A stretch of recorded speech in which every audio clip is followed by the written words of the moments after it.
What's good, YouTube? It's your man BG Tech Life, and we done had the Apple iPhone 16 Pro on deck for about 72 hours. So I want to talk about my impressions about this device. So let's just call this first 72 hours with the iPhone 16 Pro.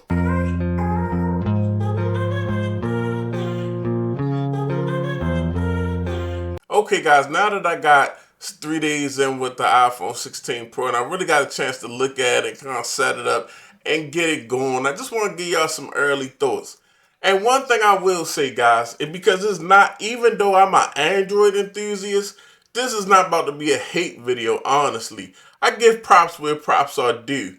And I will say, as far as the build on this device, guys, this thing is definitely A1. Like, I know we talk about, oh, this is a refinement year. We tired of hearing about refinement years and things of that nature. But honestly, the build is kind of everything you would want. You know, the colors that I wanted didn't come out with the 16 Pro this year, but I will say just the materials that they use on this device and just the whole build of this device is really, really good. Like, the back of this device, guys, the frosted glass, no fingerprints on the back. Nice frosted glass that just looks really good. Has like almost like a pearl pearlescent look to it on this desert titanium.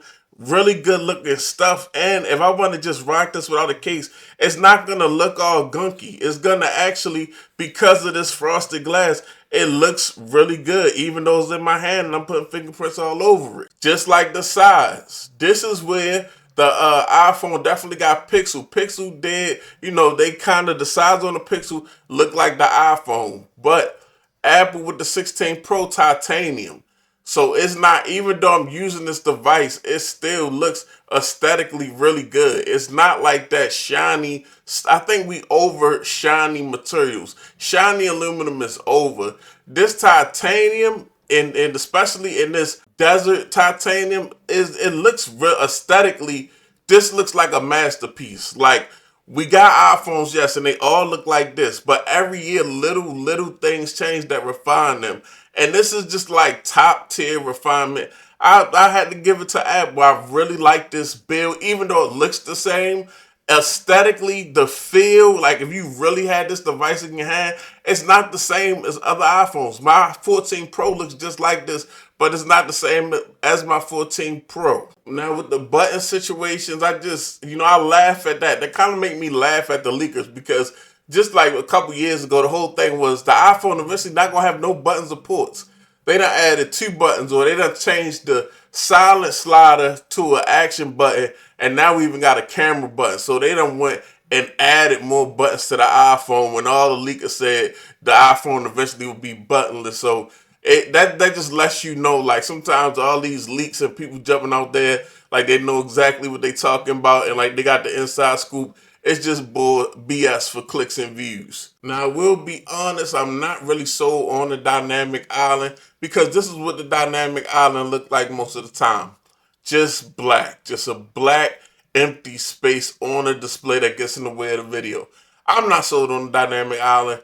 They need to go to a pinhole. It's really nothing too, it's nothing too crazy going on up here where they need this big, black, empty space. That really, dynamic island is just an animation to cover. They just need to put a hole punch for the Face ID and the selfie cam. They just need to figure that out. Like, I don't know, Apple, y'all really need to do something more, figure out, take Samsung technology of under the display cameras and make it better, and do something, innovate with that. But I will say, the bezels, this thin bezel, this symmetrical bezel, I mean, this is a good look. This is a good look, you know what I'm saying? On this device, the bezels are super thin. They in the race for the thinnest bezels ever, and Apple is looking really good right now. Like, aesthetically, I love a thin bezel, but yeah, the notch still throws me off. This ain't that Apple. Now, I will say the 12 megapixel selfie camera in this notch does a really good job, because I did some FaceTiming off this phone, and I mean, the FaceTime looks like clear.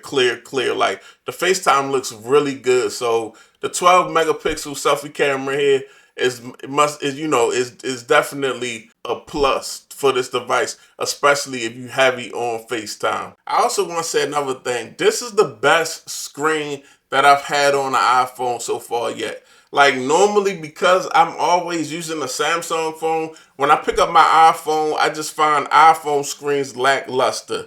This OLED 120 hertz screen with 2000 nits of peak brightness on the iPhone 16 Pro is like that. Immediately, as soon as I got it out the box, my eyes had to like re-autofocus because I knew the difference. Like, wow, like where I normally used to looking at something and not being impressed or not being wild, I was like immediately from when you pick what language you want to pick on the phone, I could see the difference in the display and how good the OLED looks. Like to me, iPhones have always lacked displays, and that's one of the main reasons that I've always been kind of like a Samsung fanboy. Like the displays on Samsungs have historically just been like that. And this year, they really surprised. They threw me for a loop when I saw the display on this phone, and my eyes start re-auto focusing, and I start counting pixels with my eyes.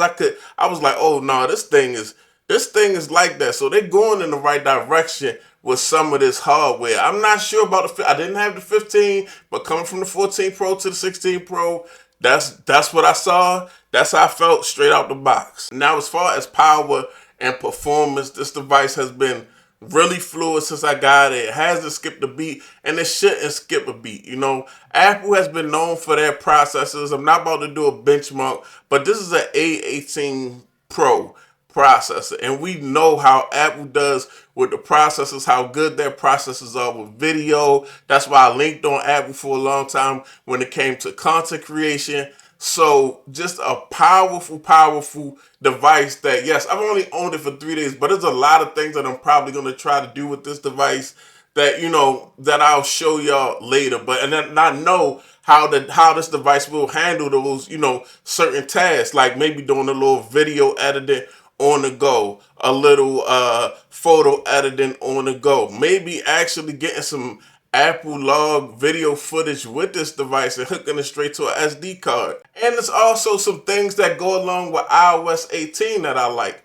Like as far as, the new scenes and the new modes and the new moods for taking pictures and things of that nature, that could really help out a lot of photographers. But I'm just saying, all in all, my first impressions, I'm kind of like a guy that does this all the time, get these phones and play with these phones and utilize these phones. And I'm not new to Apple, so I knew what I came here for. Came here for a Type-C cable. I felt good to unplug a Type-C from my Android, plug it straight into my iPhone. I'm here for the upgraded cameras as far as the ultra-wide and the wide, because they did get, camera spec bumps last year and this year in the ultra-wide. So those are the things that I want to be looking out for as a content creator. Now, as far as the Apple Intelligence goes, I'm going to be honest. It doesn't look good on Apple. Like, I'm not an Apple fanboy, so I'll say it. Like, it doesn't look good on Apple. You can look up Apple Intelligence on this device, and it's talking about signing up. I really step up and investigate Apple Intelligence when it's completely out. I got an M2 MacBook Air, M2 iPad. Like, I just would like a full-on suite of AI, integrated stuff that I could really, take a look at.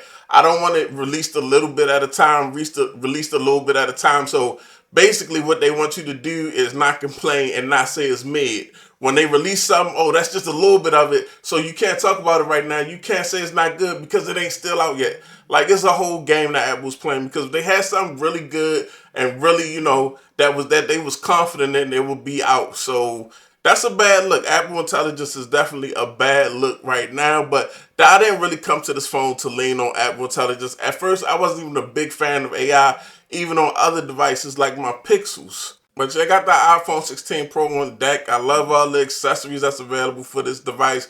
But even though I find, iPhones kind of boring, iOS 18, even though they're trying to step it up a little bit, I find it kind of boring, and I kind of prefer Android.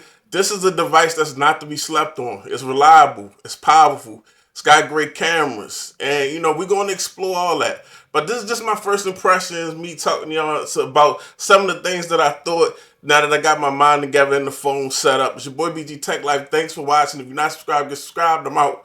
Peace.